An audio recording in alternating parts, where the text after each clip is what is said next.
Hi hi traders. അപ്പോൾ ഇന്ന് നമുക്ക് ക്രൂഡിൻ്റെ സ്ട്രാറ്റജി എന്താണെന്ന് നോക്കാം. ഇന്നത്തെ സ്ട്രാറ്റജി ഇന്ന് ബുധനാഴ്ച. അപ്പം ഇന്നലെ ക്രൂഡ് ഡൗൺ ട്രെൻഡായിരുന്നു, ബിയറിഷ് ആയിരുന്നു. ഇന്നും അങ്ങനെ തന്നെയാണ് കാണുന്നത്. ഇന്നലെ താഴേക്ക് വന്ന് 65 പ്രൈസ് താഴേക്ക് വന്ന് 65.43 65.43 വരെ എത്തി. അത് കഴിഞ്ഞ് വീണ്ടും റീട്രേസ്മെൻ്റ് എടുത്ത് 65.886 65.9 ഇങ്ങനെ നിൽക്കുന്നു. ഇന്നും ബെയറിഷ് ട്രെൻഡാണ് കാണിക്കുന്നത്. ടെക്നിക്കൽ അനലിസ്റ്റ് കാണിക്കുന്നത് ബെയറിഷ് ട്രെൻഡ് തന്നെയാണ്. അപ്പം അടുത്ത് നമുക്ക് ഡോളറിൻ്റെ നേരത്തെ പറഞ്ഞ പോലെ 0.07% നഷ്ടത്തിൽ 98.58 നിൽക്കുകയാണ്. ഇന്നലത്തേക്കാൾ കുറച്ച് മെച്ചമുണ്ട്, പക്ഷേ എങ്കിലും 98 റേഞ്ച് 98.5 98 ആ റേഞ്ചിൽ നിൽക്കുക, കൂടി കുറഞ്ഞ് നിൽക്കുക. പിന്നെ നേരത്തെ പറഞ്ഞ പോലെ എന്താണ് ഇന്ന് വരാനിരിക്കുന്ന പ്രധാനപ്പെട്ട വാർത്തകൾ, US ഡോളറുമായി ബന്ധപ്പെട്ട വാർത്തകൾ, CPI കോർ PPI CPI അല്ല, core PPI monthly core PPI, അതുപോലെ PPI മന്ത്ലി. ഇത് എല്ലാ മാസവും രണ്ടാമത്തെ വീക്കിൽ ആണ് വരുന്നത്. സെക്കൻഡ് വീക്കിലാണ് കോർ PPIയും PPIയും മന്ത്ലി വരുന്നത്. അതുപോലെ തന്നെ CPI അങ്ങനെ തന്നെയാണ്, മന്ത്ലിയാണ് രണ്ടാമത്തെ ആഴ്ച. ഇനി ക്രൂഡുമായി ബന്ധപ്പെട്ട ഇത് ഇന്ന് മെയിനായിട്ടുള്ള ക്രൂഡ് ഓയിൽ ഇൻവെൻട്രീസ് ആണ്.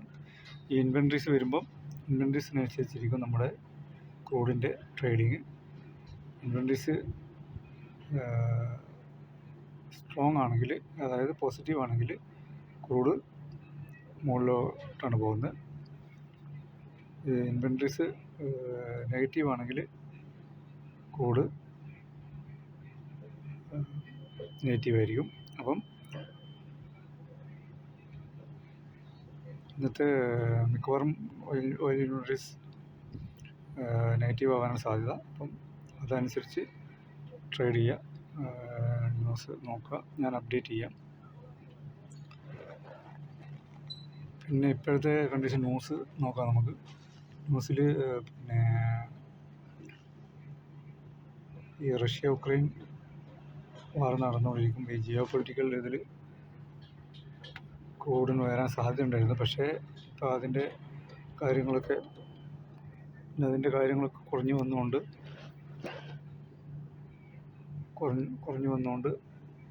ഇപ്പോൾ ക്രൂഡ് വളരെ ലോ ലെവലിലാണ് നിൽക്കുന്നത്. ഇപ്പോഴും ബിയറിഷ് ട്രെൻഡ് തന്നെയാണ്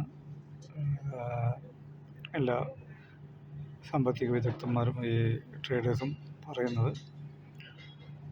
അപ്പം അതനുസരിച്ച് നമ്മൾ ട്രേഡുകൾ, നമ്മുടെ റിസ്ക്കും, റിസ്ക് മാനേജ്മെൻറ്റ്, അതുപോലെ തന്നെ നമ്മുടെ ഇക്വിറ്റിയും നോക്കി കാര്യങ്ങൾ ചെയ്യുക. അതുപോലെ US പ്രസിഡന്റ് ട്രംപ് റഷ്യക്ക് 50 days ഡെഡ് ലൈൻ കൊടുത്തിട്ടുണ്ട്. അപ്പോൾ അതുകൊണ്ട് തന്നെ ക്രൂഡ് ആ ഒരു കാര്യം കൊണ്ട് തന്നെ 66 64 ആ റേഞ്ചിലേക്ക്, ആ റേഞ്ചിൽ നിന്ന് ട്രേഡിംഗ് നടക്കുകയാണ്. അത് 64 വരെയൊക്കെ ഇറങ്ങാനുള്ള സാധ്യതയുണ്ട്. പിന്നെ മറ്റൊരു വിഷയം ഞാൻ നേരത്തെ പറഞ്ഞ പോലെ എല്ലാവരും ക്രൂഡ് ഓയിൽ ഇൻവെൻട്രീനെ വെയിറ്റ് ചെയ്ത് നിൽക്കുകയാണ്. അതുകൊണ്ട് തന്നെ ഇന്ന് ഉച്ചക്ക് മുമ്പ് 6:30 വരുന്നത് UAE സമയം.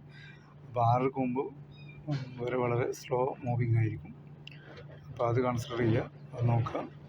കാര്യം ഇനിയിപ്പോൾ ഇന്ന് ബുധനാഴ്ച ആയതുകൊണ്ട് ഇൻവെൻട്രി എല്ലാവരും വെയിറ്റ് ചെയ്തുകൊണ്ടിരിക്കും. ഓക്കെ, ഇത്രയാണ് ക്രൂഡിൻ്റെ ഇന്നത്തെ സ്ട്രാറ്റജി അനലൈസിസ്. അപ്പം ഇതനുസരിച്ച് പിന്നെ നേരത്തെ പറഞ്ഞ പോലെ റിസ്ക് മാനേജ്മെൻറ്റും നിങ്ങളുടെ ഇക്വിറ്റിയും നോക്കി ക്രൂഡ് ചെറുതായിട്ട് പ്രോഫിറ്റ് എടുത്ത് മുന്നോട്ട് പോവാം. Okay, thank you very much.